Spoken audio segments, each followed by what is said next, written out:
Hello, everyone, and welcome to Blow the Whistle Sports. I'm your host, Wayne Holloway, and thank you once again for tuning in. Please like, subscribe, and share. And like always, if you want to see something on this show or you have a bright idea that you want to see us implement on this show, drop them in those comments below or hit us on any one of our social media outlets. Holler at us, we holla back. But, hey, this is the show before the show. And you know we had to come on right after what just happened, what just transpired. But let me introduce you to my co-host. And he's not going to be broadcasting live, but he will be talking to us live from a phone call. And he goes by the name of Mr. Steven Rubain. How you doing, sir?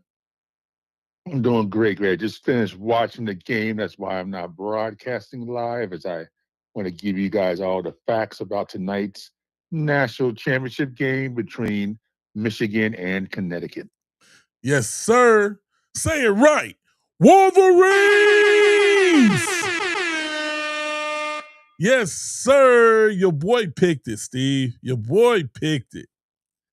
You did pick it. I will give you that much.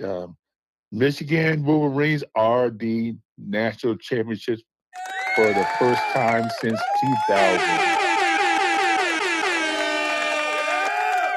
Shout out to all you Michigan Wolverines. Yeah.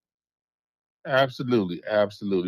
They beat Connecticut 69-63 in what I would say was a pretty good game. Not a great game, not a classic, but a pretty good game. Hey, don't downplay it. Them Wolverines, they weren't the favorites, but they came in, they handled business. They did the do.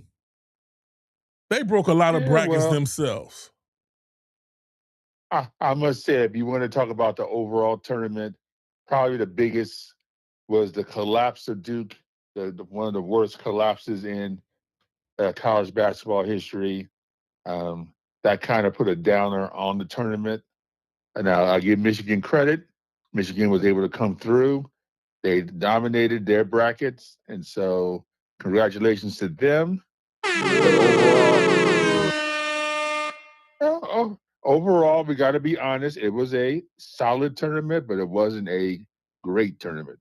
Hey, it was solid. Hey, you can call it what you want to, but I told you the Michigan Wolverines were going to bring it in. And I said this before the tournament even started. You picked Duke. I don't remember who Patrick picked. I think Patrick picked Duke also. But I'm not going to put that on him. I'm not going to put that on him. And y'all will see him next week. He will be back. You know, everybody got into this game and in a whole nother level because it was a good game. It was a good game. I know Steve wants to call it the Big Duke collapse, but is it really a collapse if I pick Michigan to win? I mean, it was a mental lapse. It was a mental lapse at the end of that Duke game because it did mess up my bracket. Because if Duke would have won, I would have been at 100%. But hey, things happen. I'm not going to come down on that young man. He got more games to come. He'll get it together. Yeah. Well, let's give some congratulations to the high scorer of the game, Elliot Cadeau with 19 points. Yaxel Lindenberg, coming off a pretty bad ankle injury, played 36 minutes and had 13 points. So congratulations to him. And overall, just Michigan was the better team. They just, I'll give them credit. They defensively played strong. Connecticut tried hard, but just didn't have enough firepower. Hey, they tried to come back at the end there. They tried their best. They tried. It was competitive. Yeah. I mean, that's all you can ask for is a competitive game. It was competitive. It was solid, but I'll just leave it as, you know, it was an okay tournament. It was not great, not good, not super good, but it was okay.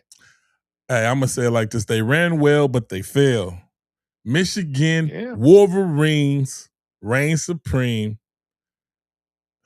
Yes, them brackets. It's all over with, people. It's all over into next year. But yes, hey, Steve, my record at picking things from the beginning is starting to get a little good. Starting to get good. Now, you get a little better. You get a little better. The NFL Baltimore played me. They had it set up for them to be great, and I don't know. Well, before we close out, there is some good news for you Ravens fans. Today was the first day of OTAs, and first person, I won't say the first person in the building, but the most important person in the building showed up, and his name is Lamar Jackson. Wow. Lamar Jackson showed up to OTAs? Yes, and it wasn't even a mandatory. It was a voluntary. So if you're a Ravens fan, that is excellent news, because that has been our biggest gripe about Lamar Jackson is his off-season's workout. That makes me feel like he's watching the show. Yeah. That makes me feel like he must have caught a glimpse of the show. He must have wanted to see what the fans had to say. We've been crying for the last couple of years. They giving you easy money, and you can't even show up for the OTAs. So this is a great sign for if you're a Ravens fan. Respect the game, and the game will respect you. Absolutely. Lamar Jackson, it's a lot to say about him, but hey, I'm going to keep that in a nutshell. I got to see it to believe it. I've put him on the pedestal too many times, and he doesn't want to be there.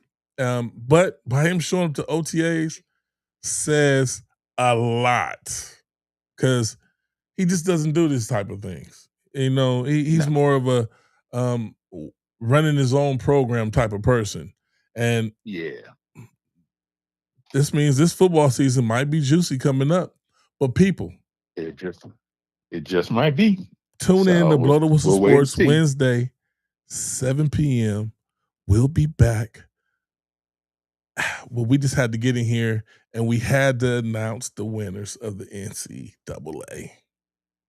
Yes. Michigan Wolverines. Y'all did y'all thing. Y'all have fun. All right. They're going to be celebrating all throughout Ann Arbor and the state of Michigan tonight. So good luck. Congratulations to the NCAA champion Michigan Wolverines. And Steve, I'll see you Wednesday, right? You'll see me on Wednesday. We'll see you guys. Before we do go, we would be very rude not to acknowledge the women's NCAA champion, UCLA Bruins. UCLA! Who finished a dominant tournament by totally devastating the South Carolina Gamecocks. So let's give UCLA some credit. I'm sorry, ladies. The guys' game just went off, and it was a mine for it. Thank you, Steve, for picking it up, because they would have got on us if we didn't mention these ladies. We would have been very rude not to mention the women's game yesterday. And it was their first time, right? That was their first championship yes. in women's basketball. So congratulations to them. The hometown girls. That tournament, hometown girls.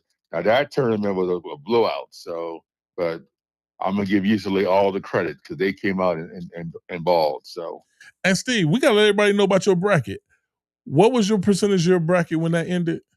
I had 99.9% on my women's bracket. Wow. I had picked UCLA to beat South Carolina, so I missed one game. But Virginia lost to TCU in the round of 16. Otherwise, I would have had a perfect bracket. So were you still first, or were you? No, because somebody had Virginia to beat TCU. So I imagine they must have been somebody had a perfect bracket. So do you win anything for being that close, or is this? I gotta wait and see. I haven't looked to see.